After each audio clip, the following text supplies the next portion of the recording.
I want to just leave some key messages with you about the compact as you go about and as you leave today. The compact, and what I think is the beauty of the compact, is that it was a voluntary effort. That you got 4 county commissions to decide that they were going to work together on this very focused issue, and that 4 county commissions passed this resolution unanimously. That's really kind of unheard of for us in government, to get that kind of collaboration. And it really gave the staff, I'd like to say, the air cover to work together. So, it's important to kind of, say that when you're talking about the compact, that, we decided to do this and it was voluntary. And another key message about the compact is that it's homegrown. The compact came together at a time when local governments were experiencing horrible, problems with their budgets. And it was 2009, 2010, we get together, and all of a sudden we had a network outside of our city, outside of our county, to do our work. And then that network of government officials was also the network of other, academia and local experts. So the compact, it didn't have money. The compact had us, the staff, and our time. We didn't hire a consultant.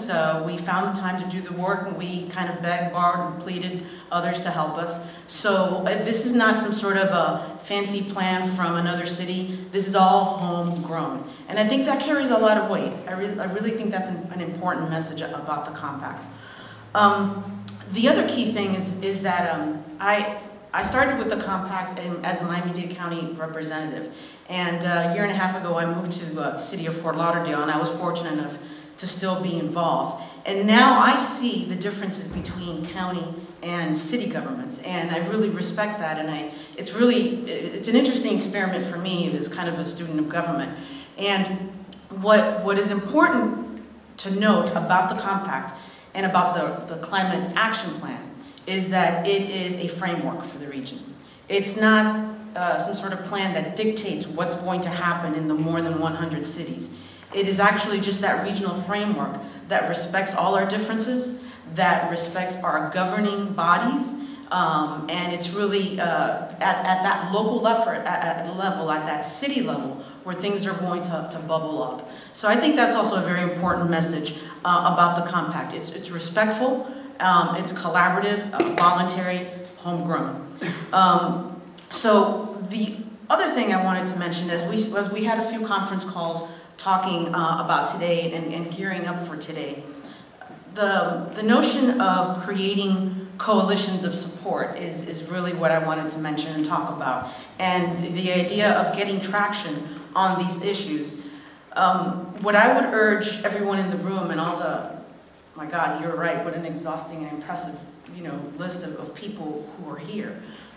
Each of you, as you go back into your groups, and you go into your organizations, there's opportunities for you to advocate, to lobby, to go into the cities and the counties in Tallahassee and DC and have your own legislative agendas, let's say. Find opportunities and find similarities to create those coalitions of support. The RCAP has 13 different public policy recommendations and 11 public outreach recommendations. So there's huge opportunities to create those coalitions. And finally, what's really important is to keep the conversation going. I'd like to say is kind of creating the buzz. Talk about these issues to everybody. Talk to your friends, your neighbors, the people you work with. Keep the conversation going. I talk about this topic a lot and in different places, but this week I had the opportunity to speak to a homeowners association in the city of Fort Lauderdale. The city is surrounded by water. It's probably a good reason I stayed involved in this topic. And I had the opportunity of going to a homeowners association meeting, their annual meeting on Thursday night, and they specifically called the city, and they called the mayor's office, and they said, we want to talk about everything going on with flooding, everything that's going on. Do you have anybody who can talk about sea level rise and climate change?